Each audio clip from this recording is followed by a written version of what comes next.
experiment that asked a big question. What would happen if you put the most active volcano on the planet in the wettest place on the planet? And then made it all so remote that everything that happened here happened in complete isolation from the rest of the world. Now we know what would happen. Hawaii would happen.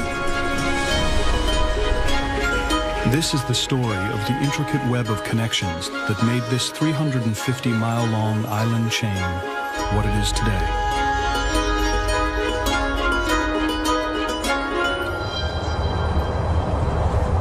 Thousands of miles from the nearest land, in the middle of the Pacific Ocean, almost 1 million years ago, the youngest of the Hawaiian Islands, called Hawaii, or the Big Island, was busy being born. But not up here. Down here. More than 3 miles below the Pacific Ocean, there's a point of weakness in the Earth's crust, known as a hot spot.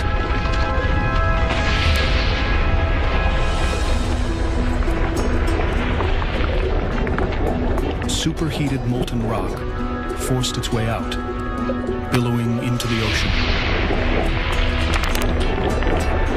where it instantly cooled and hardened.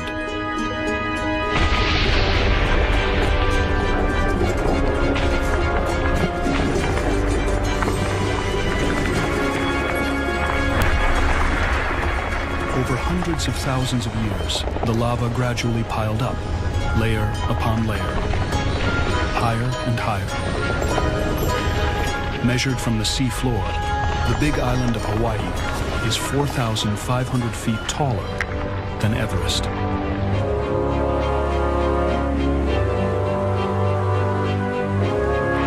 It's so tall that it supports 11 of the world's 13 climate zones.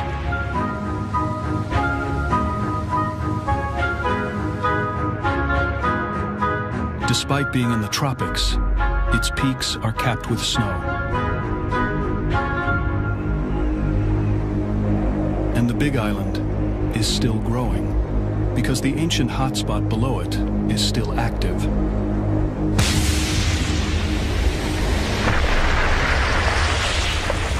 And it's still plenty hot. Hot enough to make a complete spectacle of itself. Courtesy of the world's most active volcano, Kilauea.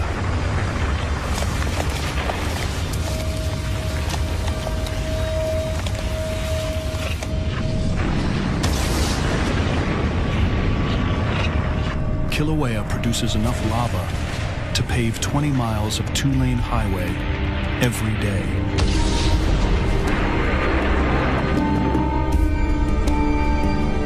The hotspot forms the Hawaiian Islands, and the islands in turn form a 350-mile barrier to the prevailing winds.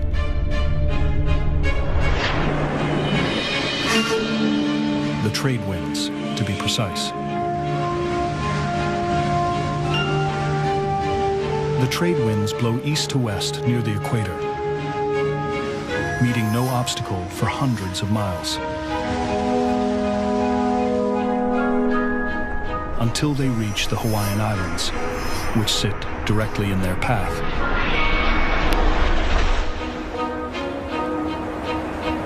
Hitting this enormous barrier depletes the force of the wind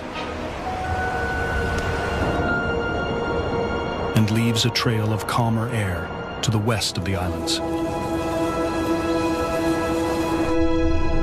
In 2001, NASA scientists discovered that this wind trail extends not just a mile or two, but for nearly 2,000 miles, 10 times longer than any other wind trail on Earth.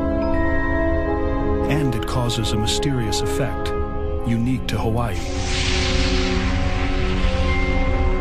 The wind trail drives a current of warm water that stretches all the way to Asia, over 4,000 miles. A quarter of the way around the globe. These calm, warm waters are the annual destination for one of the planet's most magnificent species, humpback whales.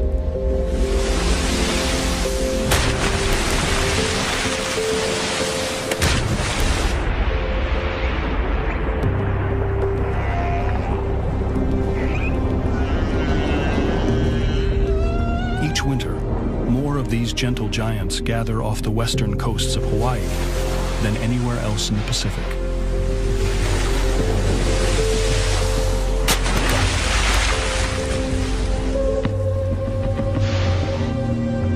They travel over 3,000 miles from the North Pacific because Hawaii provides a safe haven to breed and raise pups, far away from their chief predators, Alaska's killer whales. But there's a price to pay for peace of mind. Humpback pups can feed on their mother's milk. But for the adults, there's nothing to eat. This area is so low in nutrients that scientists call it a pelagic desert, a desert in the open sea.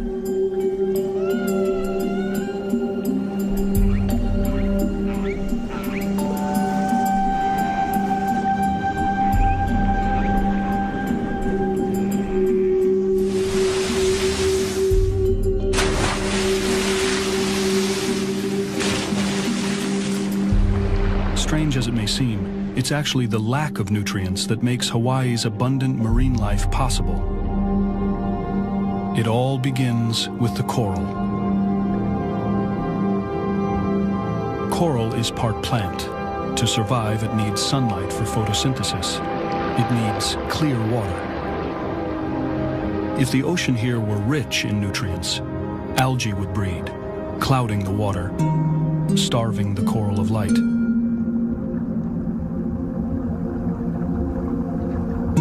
So the same expanse of sea that's a bare cupboard for humpback whales is a paradise for coral.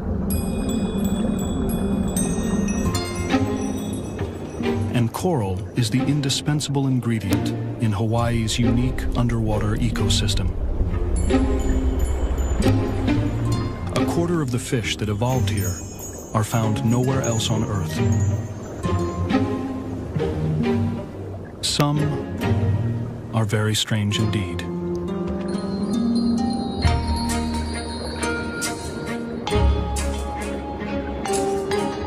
To catch their prey, these Hawaiian garden eels disguise themselves as grass.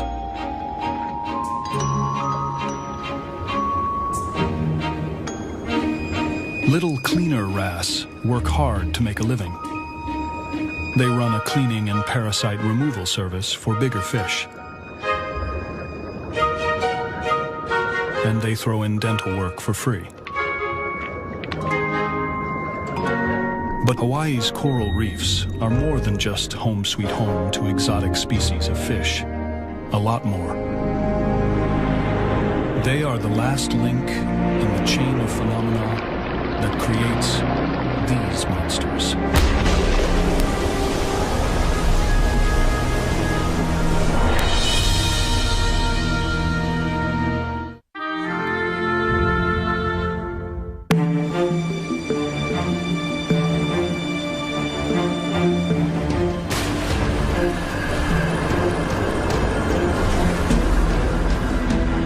It's a simple fact of life in Hawaii. No coral reefs, no surf. Here's why.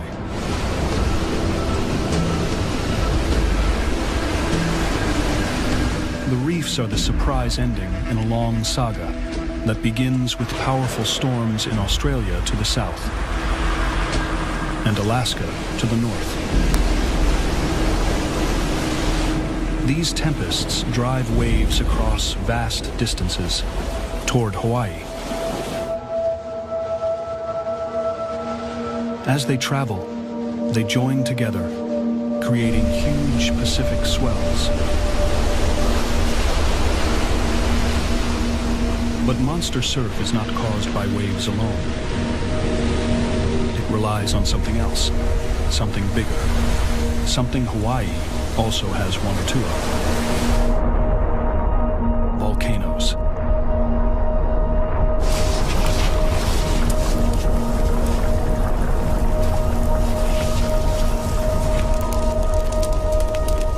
The runny lava that builds the Hawaiian Islands, called pahoehoe, spreads out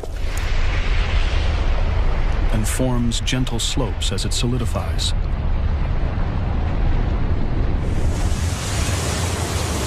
But when the lava hits the sea, it cools rapidly, forming steep underwater slopes. It's this hard fact that the waves come up against. When one of those gigantic Pacific swells crashes into these steep Hawaiian lava slopes, it gets pushed upwards, driving the wave higher and higher.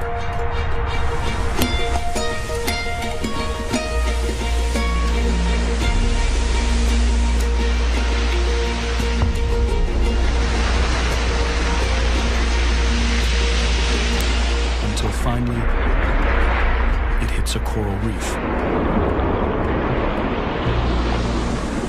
The reef puts the brakes on the water below, but the water above powers on.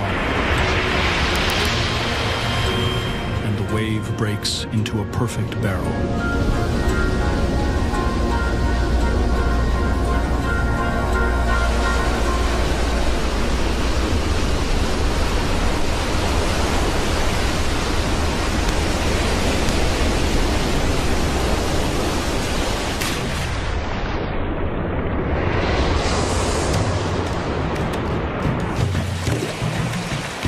Hundreds of years ago, in dugout canoes like these, Hawaiian fishermen would speed their journey home by catching a big wave back to shore. This turned out to be so much fun that they started making special boards to ride the waves and competing to see who was the fastest. Soon they had invented a sport they called He Nalu.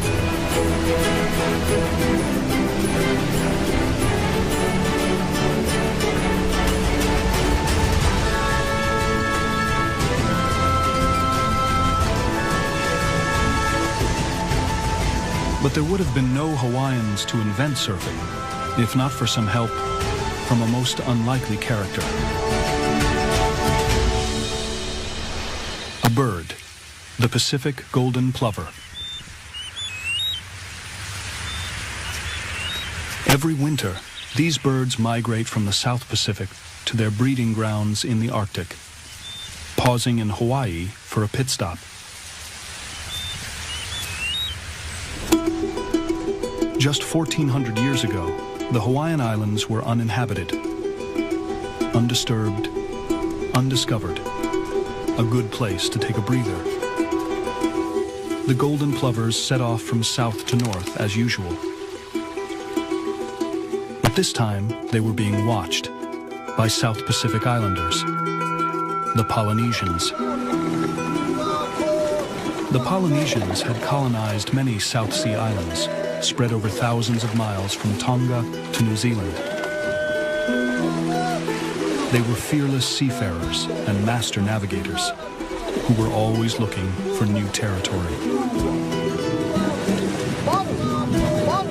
When the plovers flew overhead, the Polynesians suspected the birds might be heading for islands they hadn't yet explored. So they followed the flock into the wild waters of the North Pacific.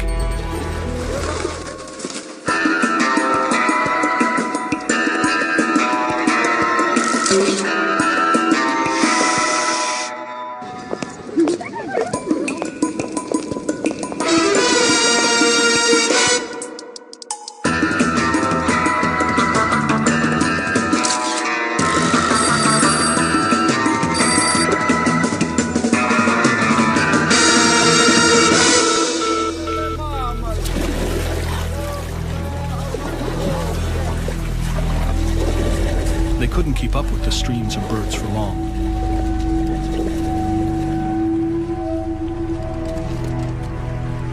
So each year, they would wait at the same place they'd lost sight of the birds the year before, and pick up the chase when the plovers passed overhead.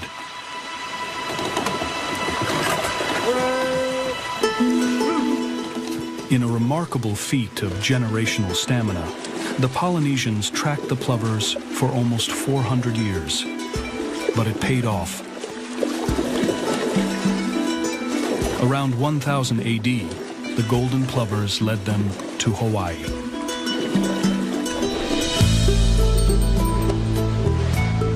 For the seafarers who first laid eyes on it, Hawaii must have been an awe-inspiring sight.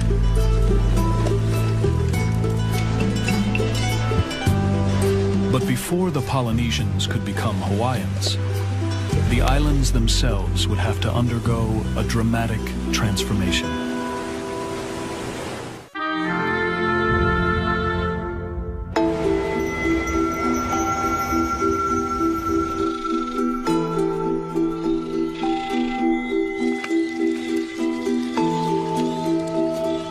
The Polynesians had discovered Hawaii, but if they were going to settle there, they'd have to find some basic necessities. Fresh water was no problem. It was abundant on the islands, and although there were no large mammals 1,000 years ago, the place teemed with fish and birds. But one vital piece of the nutrition puzzle was missing: carbohydrates.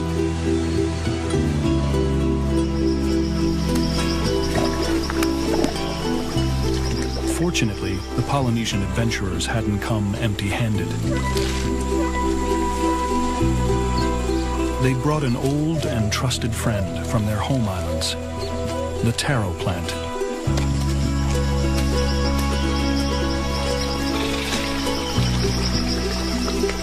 Wherever the nutritious taro thrived, the Polynesians could thrive. But lush as it may seem, Hawaii was not in fact an easy place to grow food crops. Its volcanic geology can lock away crucial nutrients like phosphorus, so plants can't get to them.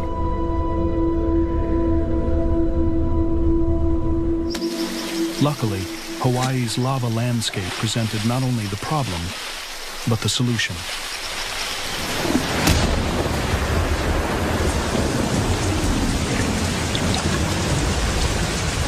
Volcanic rock is tough, but it's no match for Hawaii's plentiful rainwater.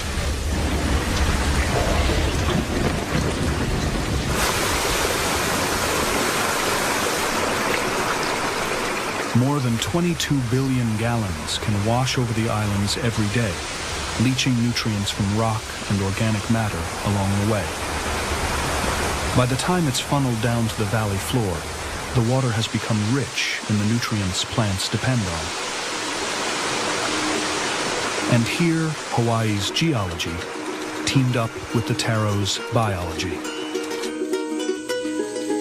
Where most plants would drown, taro has a kind of breathing tube in its stem that allows it to prosper in Hawaii's waterlogged conditions. The Polynesians pounded the taro into a carbohydrate-rich paste, poi, a Hawaiian staple to this day, which can resist spoilage for years. And Hawaii had another gift for the Polynesian farmers, one they'd never encountered before in all their wanderings. It came from up here, the Big Island's volcano, Mauna Kea.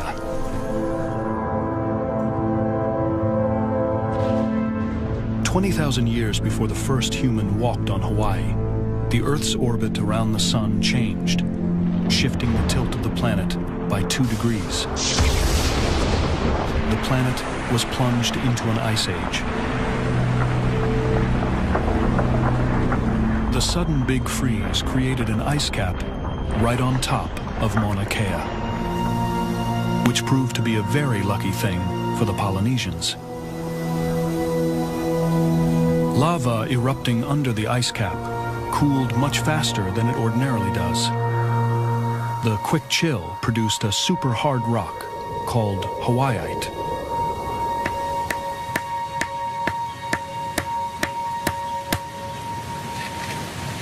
Hawaiite was harder than anything the Polynesians had ever encountered before.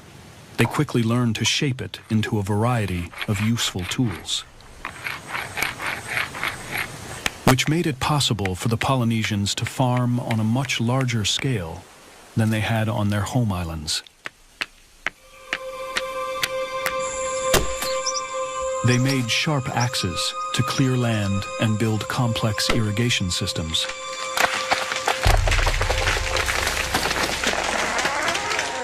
They made chisels and knives, hoes and spades.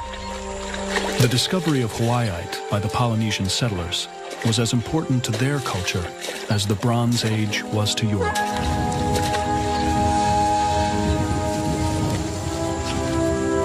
It transformed Hawaii's landscape in ways that can still be seen today. Polynesians became Hawaiians.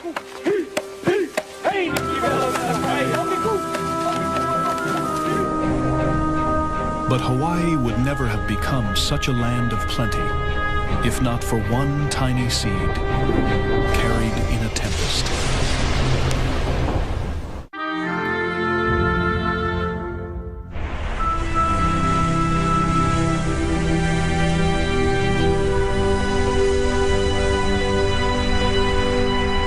When the Hawaiian Islands first emerged from the Pacific, they were virtually lifeless, a blank slate on which nature could write whatever she wished. Almost immediately, she began to compose.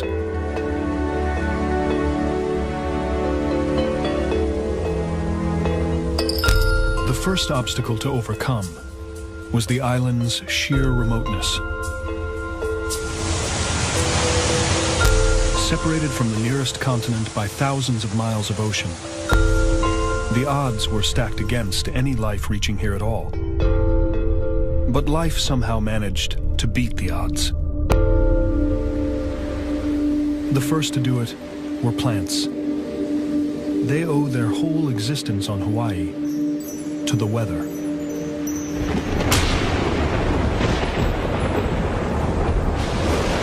Huge storms created powerful vortexes of wind. These sucked tiny seeds high into the air from lands all around the Pacific, carried them thousands of miles on the jet stream, and finally dropped them onto the virgin ground of Hawaii. Most of these seeds died on arrival. There was no soil here, and few nutrients. It was a tough neighborhood. But one colonist survived where all others had failed, by adapting to Hawaii's barren landscape. The Ahia Lehua. Unique to Hawaii, the secret to its success is rooted in the lava, literally. Because the Ahia Lehua doesn't need soil to grow. Its roots have evolved to find nutrients in the most hostile environments. Even in the maze of dank tunnels that riddle the underground landscape of Hawaii. Tunnels that are only here because of a remarkable volcanic phenomenon.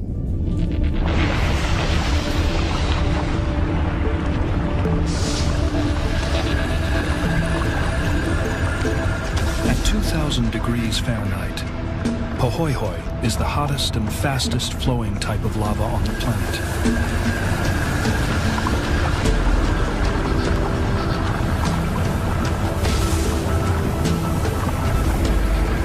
Like cooling oatmeal, it quickly forms a skin when exposed to air. A skin that eventually encases the lava stream in a tunnel, a lava tube.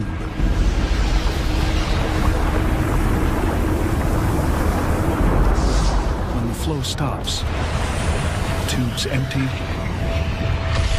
and remain hollow. The last ripples of the lava flow harden in the lava tube floor, and the final molten gasps hang from the roof in formations called lava sickles. Water that seeps into the lava tubes is slow to dry out. Of all the plants on Hawaii, only the ahia lahua's roots penetrate so deeply they can take advantage of this underground moisture.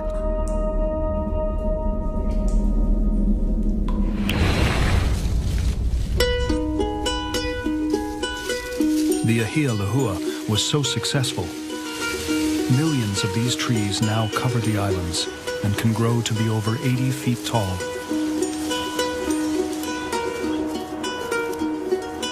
Found nowhere else on Earth, they made all the difference here in Hawaii. Because these resilient plants that could thrive even without soil became the soil for the next wave of plant species as they decayed and composted. And so, the Hawaiian Islands gradually changed from desolate black to lush green.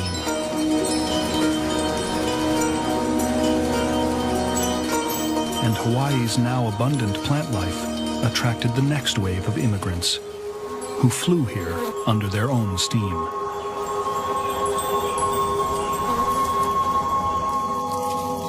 Bugs. But not just any bugs. Meet the fruit fly. Now, everyone knows that Hawaii is the place for hot-blooded young lovers, and flies are no exception. A little rough stuff between the guys competing for the gals.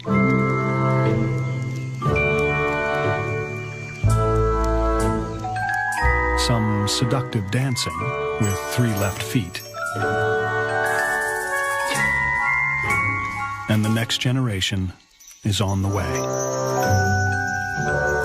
More than 1,000 species of fruit fly have evolved here, and nowhere else.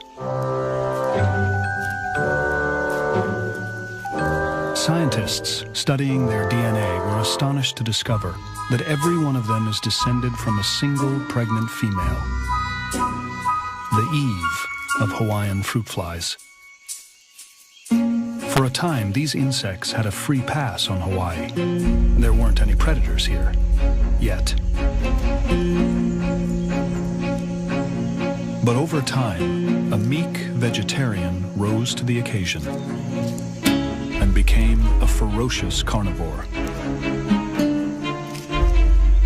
This caterpillar is the Eupithecia, a master of disguise. Has special Brazilian rubber-on shoes, which makes him jump 12 feet high. I heard he wears the lightest shorts allowed by the NBA. That's why his hang time is so long. His head's aerodynamically changing. Now he's so fast, he can pass the ball to himself. You know what I heard? Every time Grant Hill drinks Sprite,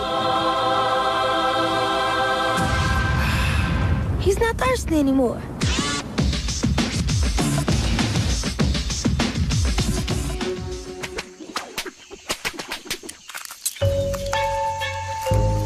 Hundreds of species of Eupithecia exist all over the world, but Hawaii is the only place where they eat meat.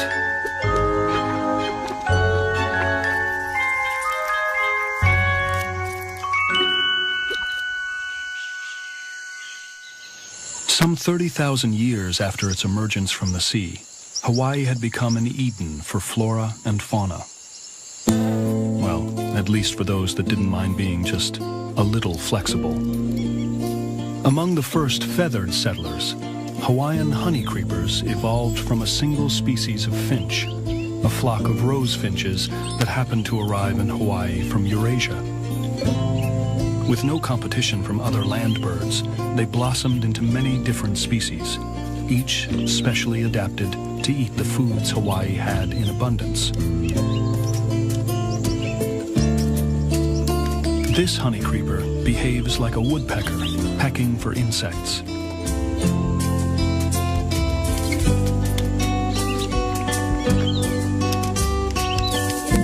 This one sucks the sap from trees. And some have developed unusual beaks adapted to fit very particular kinds of Hawaiian flowers.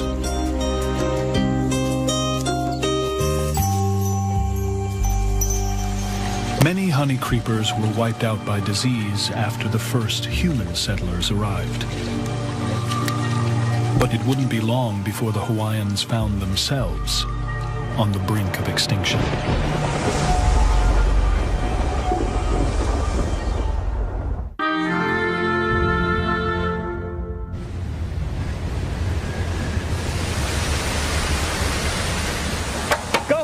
The ancient Hawaiian festival of Thanksgiving, Makahiki, celebrated a successful harvest and honored the local fertility god, Lono.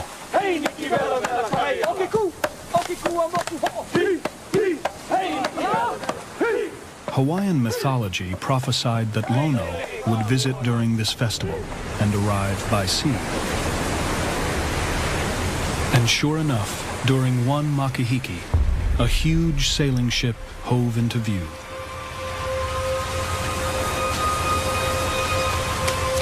The Hawaiians were sure it was Lono. In fact, it was the famed British explorer, Captain James Cook.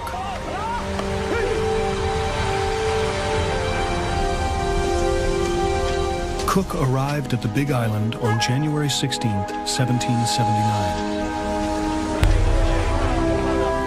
He was welcomed as a god and did nothing to deny it. The British exploited this case of mistaken identity to the hilt, repairing their ships and taking on food and water. They stayed 19 days. 19 days that would change the history of Hawaii forever.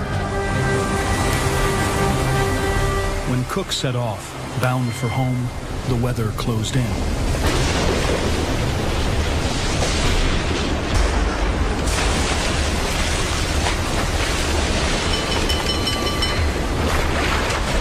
Only 5 days out, he was driven back to the shelter of the islands.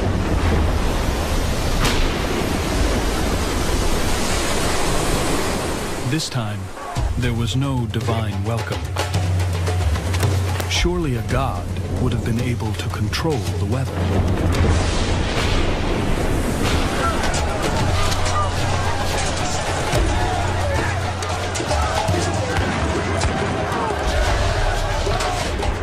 When the dust settled, Captain Cook was dead.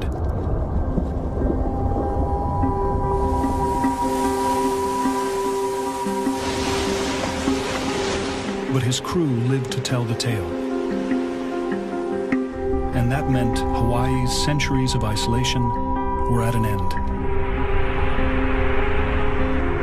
Within 10 years, outsiders were racing to exploit the newly discovered islands. Sandalwood was shipped to China. Guano went to North America to make fertilizer. Whole colonies of sooty terns were killed off for their exotic tail feathers, shipped off to grace the latest hats in Paris, London, and New York. But some American entrepreneurs weren't content to simply export the natural treasures they found in Hawaii. They wanted the place itself. And they wanted it because of its climate. Hawaii's climate is determined by its isolation. Winds that reach its remote shores have blown across thousands of miles of ocean, picking up tons of moisture along the way.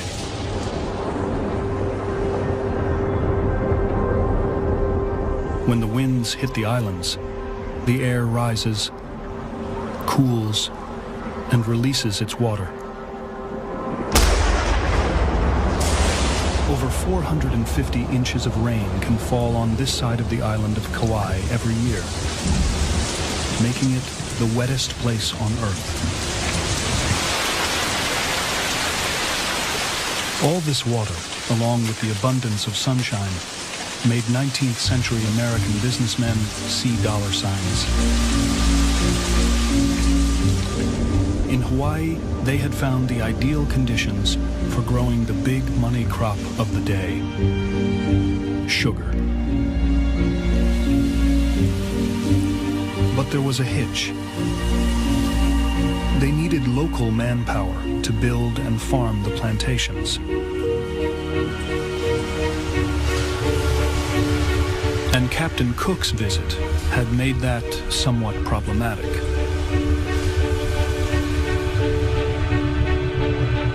Because the British had brought ashore diseases that the Hawaiians had never encountered before, and to which they had no immunity. It only took a century for illnesses like mumps and cholera to reduce the population of native Hawaiians by 90%, from some 400,000 to just 40,000.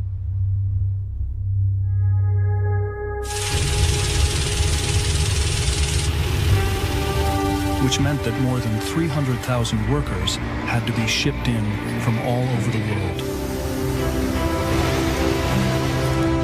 Just 100 years after the first plantations started up, sugar farming had become a massive success, churning out more than 1 million tons of the stuff each year. So a chance encounter with a British explorer back in the 18th century explains why today Hawaii is home to Chinese, Japanese, Vietnamese, Portuguese, and Filipinos. The Hawaiian Islands are one of the most ethnically diverse places on Earth.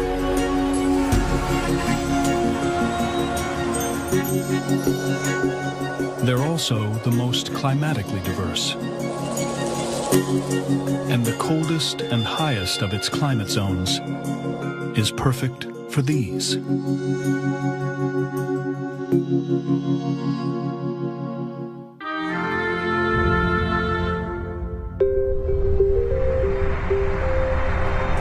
From space, the human footprint shines brightly, maybe a little too brightly. Light pollution means the night sky in most parts of the world is no longer jet black, but dull gray. Out in the middle of the Pacific Ocean, far away from the bright lights of North America, it's a different story. The dark sky has made this the perfect place for stargazing. The world's largest collection of space telescopes, the Mauna Kea Observatory. The Big Island's dormant volcano provides a clear view in all 4 dimensions. Not only is it far from the light pollution of the mainland, but it also sits nearly 3 miles above sea level. That's crucial, because at this altitude, astronomers are looking through half the amount of air they would have to at sea level. And the less air, the sharper the image.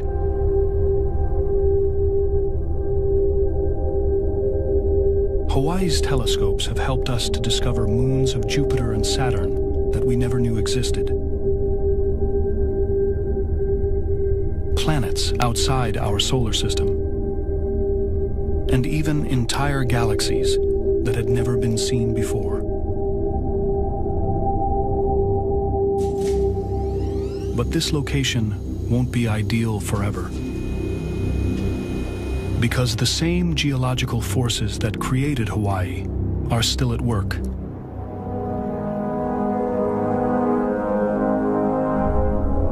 The entire Pacific Plate is moving. 4 inches every year. And as it travels, it takes the Hawaiian Islands right along with it. as if they were on an enormous conveyor belt. As they head north and are pulled off the Hawaiian hotspot, they will sink under their own weight back into the Earth's crust.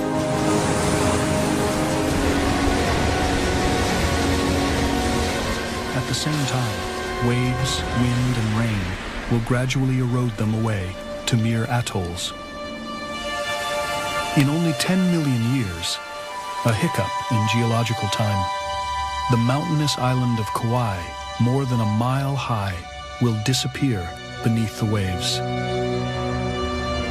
It'll look like this, a tiny island which itself was once a great mountain.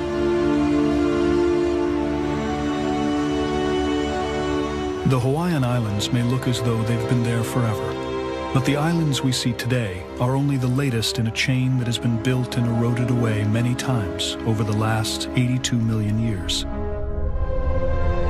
The result is a range of underwater mountains that stretches all the way to Alaska. At the far end, nearly 3,000 miles away, is a fiery grave in the Aleutian Trench, where the islands are swallowed back into the earth. But that's not the end of the story. Not by a long shot. Because deep under the ocean, at the start of the chain, that original hotspot is still hard at work.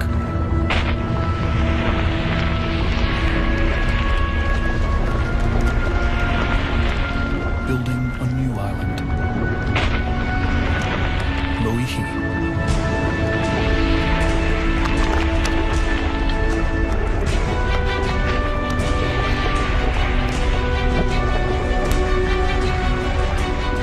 Only 3,000 feet below the ocean surface, it's already bigger than Mount St. Helens.